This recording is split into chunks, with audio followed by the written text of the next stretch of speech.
Oh lordy, that's not good.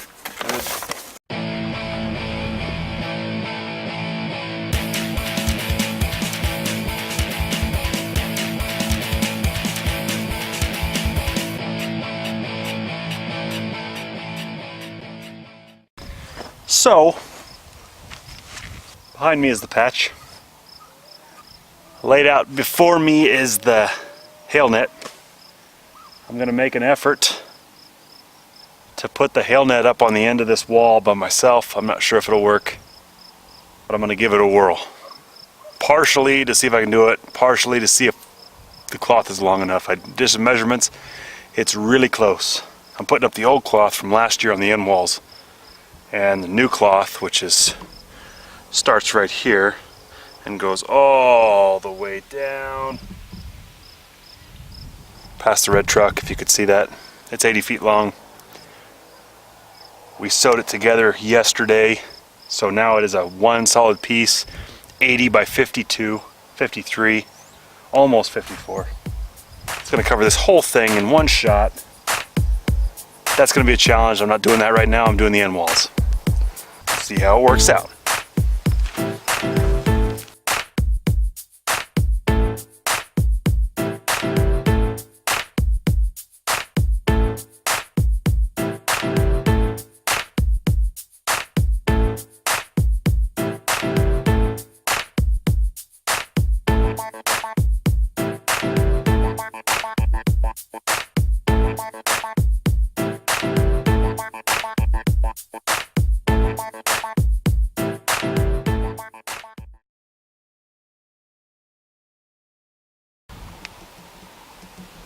Good news!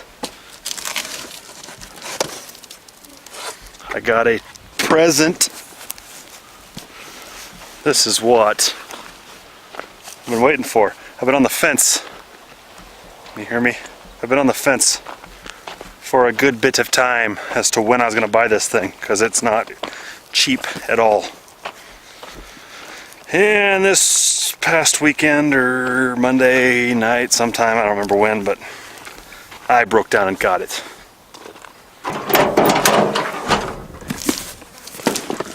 We're going to do a little outside show and tell.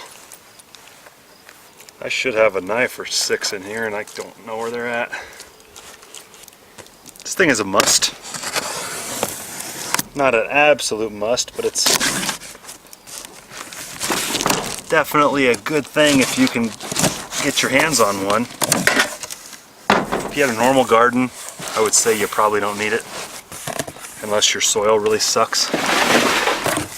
But for pumpkins, got this huge box, and this is it. This is all there is. Oh lordy, that's not good.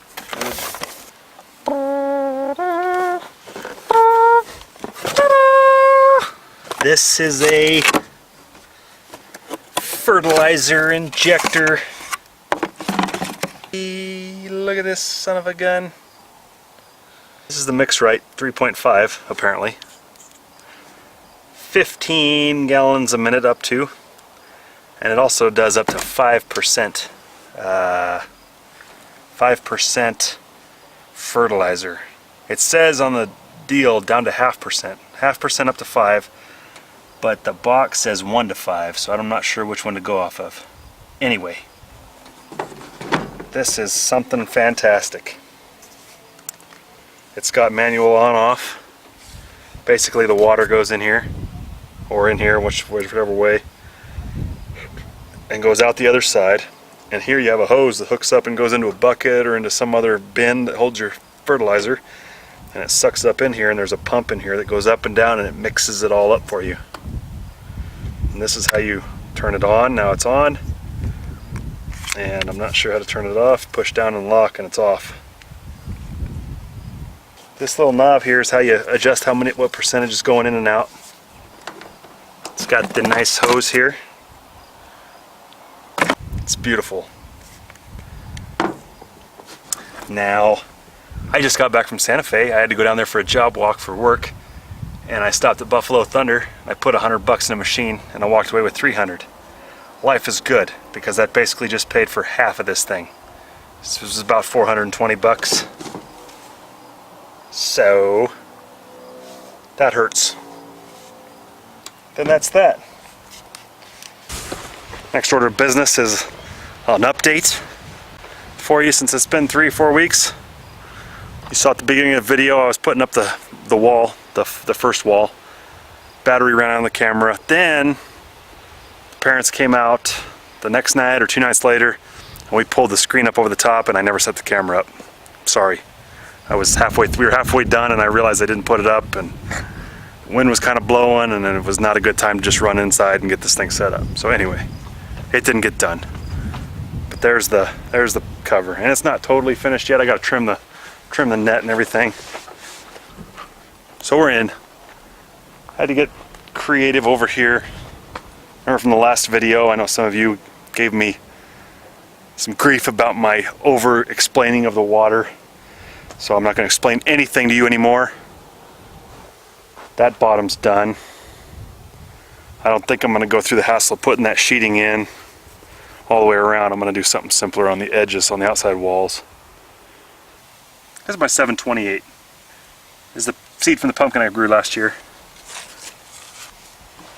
It's way behind the rest because I tried 7 of those seeds before this one actually finally went, which sucked.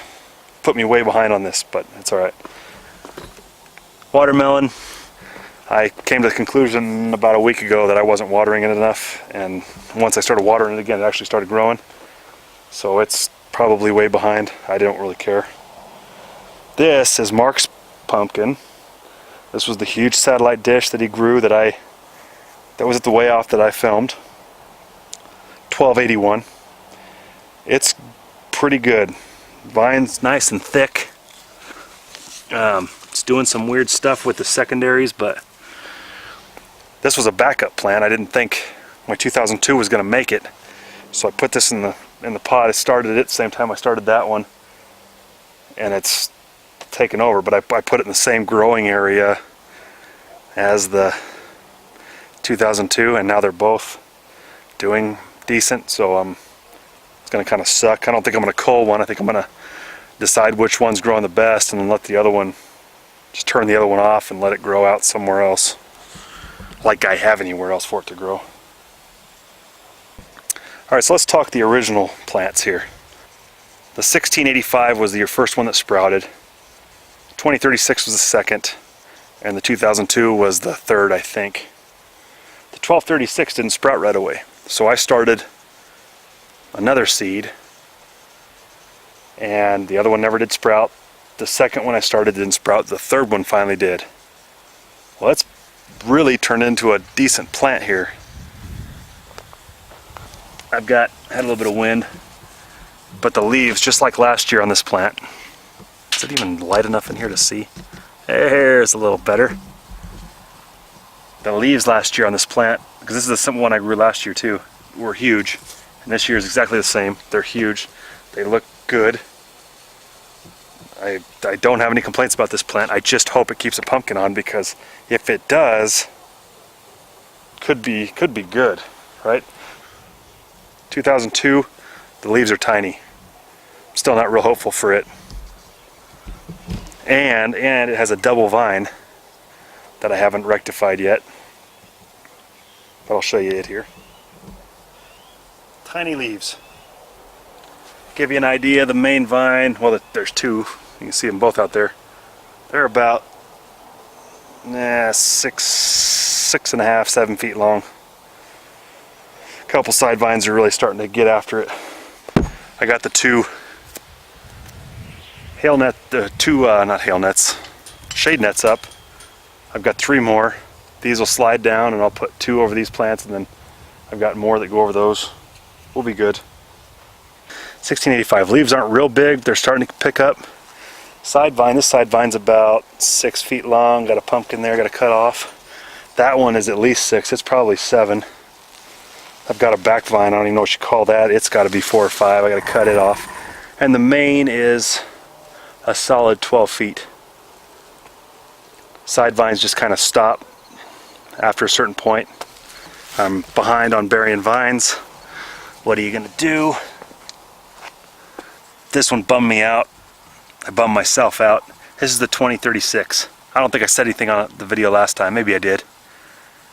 The wind got a hold of it and broke the main vine, cracked it. So I had to cut it off. This one would, I believe, be way bigger than the 1685. Come from behind also, because that one was always the biggest. This one could have been a great plant, but I had to cut it off. So now the side vine that I've turned and used as a main is a good 8 or 9 feet long. The other side vine, its twin, is out there. I'm going to terminate it. But I have side vines coming off of the side vine that are 4 or 5 feet long, which is great. And still could make something. I'm not too hopeful. It's got a plant pumpkin on it that I could be pollinating in the next 2 or 3 days, but it's only 6 feet down the main. It's definitely not a keeper. Ouch. This guy, I have a pumpkin on the 1685 at 10 feet. And I'll be pollinating it in probably a week. And the cage right there is because I have had a rabbit in here, and he's been eating the curly Q-tips, and he ate a couple leaves. Hasn't touched any vine tips, but I really don't want to chance it. Anyway, that's that. Looks nice. I like it. I gotta get the weeds under control. Let's have a look where this thing's gonna go. Alright, so I'm gonna put it right in this little opening. Between this opening and this pipe right here, this thing's gonna sit right in there. Perfect height. I can put a bucket under it, control it. It'll be nice.